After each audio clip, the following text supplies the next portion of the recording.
Hello, this is Philip. This afternoon, we're going to cover the lifespan model. It is largely developmental psychology layered over career theory or vocational psychology. To begin with, much of what we look at in terms of vocational psychology is rooted in an ancient discipline of psychology entitled Differential Psychology, or the study of individual differences. Take a group of individuals, administer a personality scale, folks that score high on extroversion and dominance. They might be grouped or characterized as marketing or sales career path. Another subgroup, high on communication and empathy and nurturance, might be targeted for a service position. So what we look at with differential psychology is how are people different? How are these characteristics related to career choices and career paths? That is not the lifespan model. The lifespan model is developmental psychology. So whereas differential psychology asks questions of what are differences across people, developmental psychology is asking what's going on over time within one person. So differential psychology is between subject, developmental psychology is within subject. Some history here. If you go back 100 years, developmental psychology was largely child psychology and then adolescent psychology. What we know now is individuals go through developmental periods from womb to coffin, or in the context of careers, from womb to post-retirement. So what we'll do is look at the different stages or developmental periods in an individual's life as she or he progresses from beginning to end.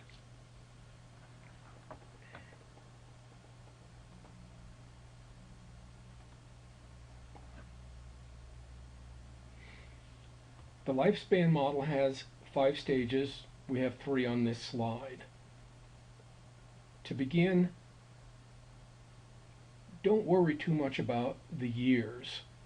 If you look, we have early growth, exploratory, career establishment, and they have early growth up to 14, exploratory 15 to 25. Those are just gauges. Individuals may move in and out of those stages in different chronological years. Someone may still be at the exploratory stage of 24, and someone may be fast and early developed in terms of career and be in the establishment stage at 21. So those are just guidelines. What's most important to remember when we look at the lifespan model and the different developmental stages or periods is that within each developmental stage there are critical subperiods or critical moments. In the study of animals, a discipline entitled ethology, the term critical period comes up often. A gosling has a period of time in its infancy when it'll imprint on its mother.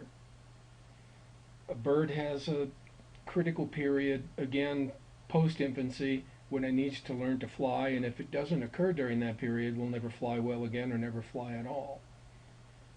Human beings go through critical periods where developmentally events are likely to occur and have lasting effects on that person's development. With respect to career, each of the stages you see in front of you and the 2 on the next slide, there are forces, events, dynamics unique to each stage.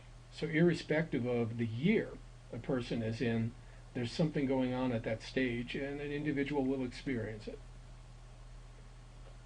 Early growth. I've already talked about self-concept. self-concept begins to form early on with an individual's consciousness. What will happen in these early years is that the child won't be in school yet. Much of the behavior will be centered on interests and play and leisure. But under that heading of interests and play and leisure, the child will begin to develop behavioral repertoire, and those repertoire will feed back into the individual's self-concept. Outdoorsy, scientific, social. The kinds of activities that the individual engages in will relate to how that individual sees herself or himself. We begin to see role and gender models develop during this period, and a highly significant impact of family models. In your first chapter reading with Luthans, he mentions right at the beginning of the chapter that there is heredity. So personality to some extent is a function of one's biological parents. But whether the child's living with the biological parents or other types of adults, there's a significant environmental influence. That is, what the adults are doing are excellent models, will feed back to the child, and the self-concept will begin to grow. What happens towards the end of the early growth period is that there'll be some feedback socially from peers and also within the school system.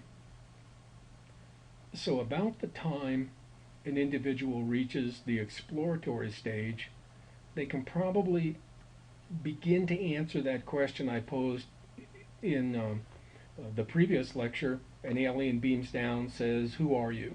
You can give a brief description of who you are to that alien. In the exploratory stage, the critical dynamic or the critical moments that are occurring during that time period are testing and experimentation. What will happen is we're going from adolescence to early adulthood. The individual will test her self-concept, his self-concept. I'm an athlete. I'm a bright person. I am gregarious. I am scientifically oriented. I am a construction worker. I like tools. All of these kinds of questions will be put to the empirical test as the individual begins to interact with the outside world, begins to see her or his success, and at the same time is getting feedback. The other major dynamic during this exploratory stage is the influence of school. By now we're going to high school, and many of us are in college. We're beginning to make early career decisions with respect to what we'll be doing as adults, giving choice of courses, choice of majors. A positive aspect of the exploratory period will be getting some feedback from the outside world and your own self-conversations saying, well, you thought you were an engineer. Turns out, doesn't look like you're an engineer. You don't like it, you don't have the aptitude for it, or perhaps you are interested in engineering, but all of a sudden you found out you like ceramics and you want to be a potter. Or you like football and kinesiology, you want to be a high school teacher and a high school football coach. It is actually quite good during this exploratory stage to make these tests and get some feedback saying, oops, you weren't quite clear about your self-concept. Why is it good now? It's probably not as good when you're 50 years old to find out, oops, I always wanted to be a high school coach, but here I am, an accountant for Cisco. As we move out of the exploratory stage, we're finishing school, maybe we're getting our first jobs, depending upon how much graduate work we're doing. But during this period of career establishment, the major forces or dynamics that are occurring. Somewhere in this period, you will have chosen a job, perhaps several jobs. And then if we take those jobs and aggregate them, perhaps it becomes clear that you've chosen a field, or what we might call a broad career path. I'm going to be in services industries. I'm going to be in engineering track. I'm going to be in some type of creative track. But by now, it's starting to become clear, certainly towards the end of the establishment period, that you are in the field where you would like to be. It's also a time period when people make changes, significant changes. You thought you were going to run a bed and breakfast, and it turns out you do want to be an accountant. You studied accounting, and it turns out that you want to practice law. All of these types of fairly significant changes usually occur during the establishment period. In addition to kind of shaking out the last lack of clarity with respect to one's chosen field, the career establishment stage is also characterized by energy and competition. Let us say someone does finish law school. They are 32, 36 years old. They realize, I am in the right field. I do like this. What clicks in next is a recognition that there are a lot of other people who are practicing attorneys. There are a lot of other young attorneys in the firm that you're in, maybe many if you're in a national or global firm. So now, during this establishment stage, the individual digs in and works. This is the 50 to 70 hour work week period of an individual's life, while you try to achieve, outcompete, have tangible signs of success. These signs of success come and feed back to you, revalidate that you're in the chosen field. What could happen towards the end is you could say, oops, I don't like this, and you could move out. If you do, what that really means is you were in the establishment stage, but you were also simultaneously in the exploratory stage, and you weren't fully committed. This is not necessarily a bad thing. But in the traditional career establishment stage, you're making your final decisions that you're in the chosen field, and you're taking all of your energies and you're beginning to compete. A couple of other parallel forces that occur during this time period, which will come out in some of your interviews. Most folks will be married. A lot of folks won't be married until after they're 25. So you'll have marriage. You may have children. If you're married, then you'll probably deal with dual career issues, and all of those outside forces will come in, help or hinder the amount of energy and focus an individual can give to her or his establishment stage. Some of you may have peers, friends, relatives who have gone through a divorce, maybe had an ill parent or an ill child, had to take some of that energy and some of that focus and put it someplace else. This will happen through all stages, but during the career establishment, generally individuals are focused on tangible signs of career achievement, and if they're in the chosen field that they enjoy, that's where they'd like to put their energies.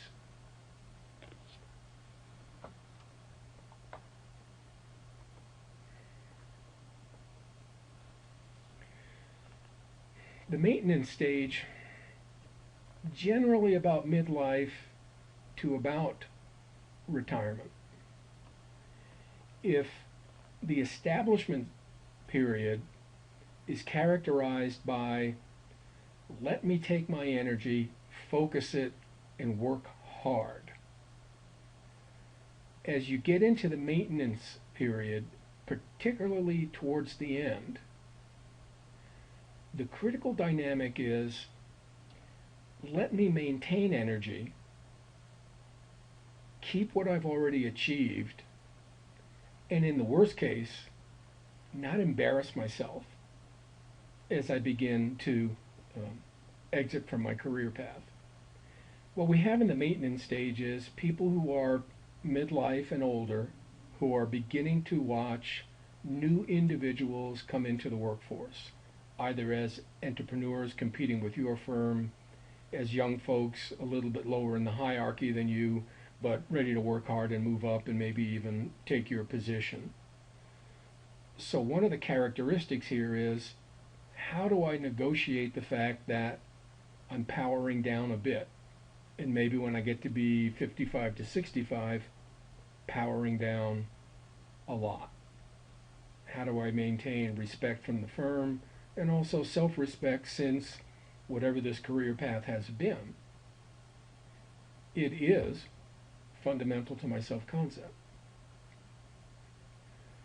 Another aspect on that third bullet, must be flexible enough to relearn and change.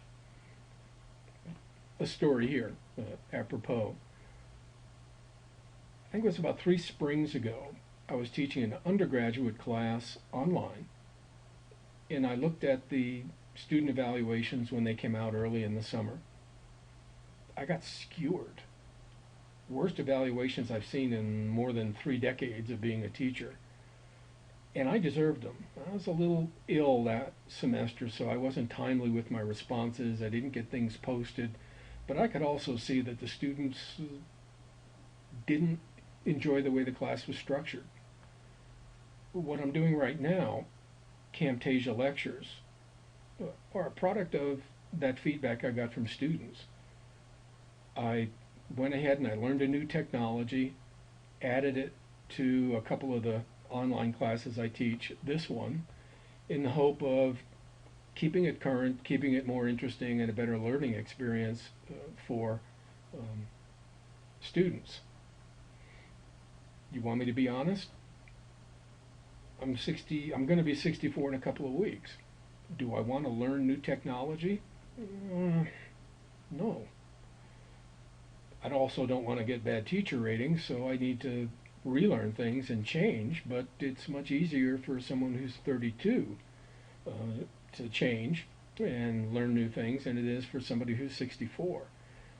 So I don't see myself as having significant character flaws, but I do see the last few years as classic of what occurs as an individual begins to get closer to retirement. They get a little brittle in terms of what they do, and so they have to work a little harder than somebody 30 years younger than them to be flexible. The other thing that occurs towards the end of the maintenance stage is that individuals begin to think about retirement. And what will happen is their interests will change.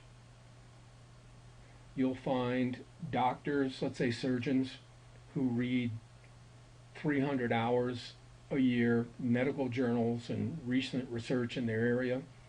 They might be down to 125 to 175, and they're reading about scuba diving or hang gliding or cooking, but all of a sudden interests that used to be focused on vocation will begin to broaden to include avocation, which is healthy. What will also happen towards the end of the maintenance stage is as we move into retirement, and then just as we retire, you'll get down there to the last stage, there'll be a period of reflection. My in-laws, who moved down the street here in Laramie, I tried to explain you moved to Wyoming to get away from your in-laws, but they decided to retire here. Very good folks. They had their 50th wedding anniversary 5 years ago. And I know this because we had lunch yesterday. They're having their 55th anniversary today. But I remember something my father-in-law said at the 50th anniversary get-together. He said, a marriage is a series of reconciliations. I thought that was a good statement. When you get into your 60s and you're going to move from maintenance to retirement, there is a period in your relationship with yourself that requires reconciliations. What do I mean? I don't think any of you are 63, 64 yet. Hopefully you'll interview people in their 60s. But they'll give you statements like this. I'll be 64 soon. It hasn't been perfect. I've had successes. I've had tangible achievements. But it's not exactly what I thought would happen when I was 28 or when I was 38. So what do I have to reconcile? Reality with my dreams. To the extent that that period of reflection has a successful reconciliation between what I wanted and what I am, what I wanted to be and what I am, then we move into the post-retirement with a sense of both career and self-satisfaction. Also, during this post-retirement period, there is the move from vocational to avocational interests with a couple of caveats. Some folks who are happily retired stay wedded to their vocation. You'll find bankers who offer consulting abroad through professional organizations they belong to. You'll find physicians who may volunteer their time. So they may stay within their professional and scientific self-concept, but at the same time move it over to something other than I'm in this for a career, I'm in this for a business. So the idea of pure, this was my job and this is for fun, it's not exactly that, particularly for individuals who have been, let's say, anchored to a particular type of professional or scientific track. If you've spent 35 years being an engineer, you're going to be an engineer. But you may take that job and move it over to some form of avocational interest, helping a boys club build things or something like this. But usually there'll be a movement away from the stresses and strains of the job and the career path towards something that's a little bit more leisurely. And at the same time, as we get into that area of leisure, individuals may begin to pick up interests that they thought they never had, but all of a sudden they find enriching and they say, oh, I've always thought about that, I just never got to it. Couple of overarching issues here. If you interview folks that are 45 to 65, you're going to get some developmental blips or unexpected bumps in the path. A classic one would be a marriage breakup. And you will hear that. It may come up during the interviews. You want to place that inside the lifespan model and ask this question. Okay, the individual was in the establishment stage, went through a divorce, and then all of a sudden kind of is back in the exploratory stage redoing things. So look for that kind of blip. Another one that will come up will be downsizing. It is not the career event today that it was 15, 20 years ago. But if you interview somebody who is 55 or so, some of these folks will have been downsized, will have been let go involuntarily, as they say. That will be a significant blip. The individual may regress as well. So as the person's talking, try to balance out what you think is the individual's chronological age to where they are in terms of the lifespan stages. And what you might find is something moved them backwards. Another thing to look for, another dynamic to look for in the interviews is, in addition to being moved backwards, it's possible that events would hold up an individual. A critical period for a goose, and they never imprinted on their mom, so they don't know how to swim, and they're still floundering and they're pretty old. What happened there? Something developmentally fell out of sequence. A couple of concrete examples. I'm not sure if I'm career immature at my age, but I was career immature and in the exploratory stage for a long period of time. If you interview a man who is in his 60s, he might have had my experiences. I went to college to stay out of the draft, so I wasn't very mature about how I picked classes or majors. What I was there to do was to have a decent time, stay out of the draft for 4 years. You will find a lot of people 64, 70 years old who were students during the Vietnam period, men, and you'll find out that they got started a little late. And they got started a little late because that issue of the draft came and interfered with the natural progression of stages.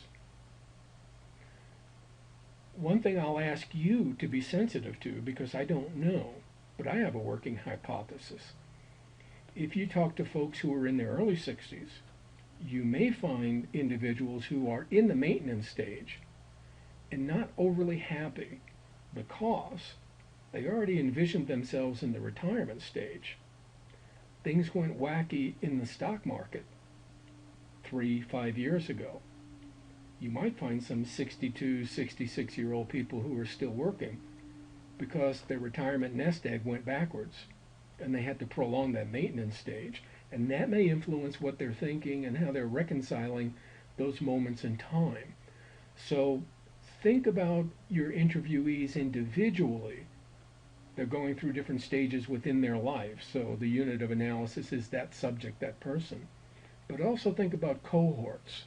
Is this an individual who is a person I can characterize as having been divorced? What goes on with that group? Is this an individual who got hit by the stock market crash a few years ago? And what goes on with that group?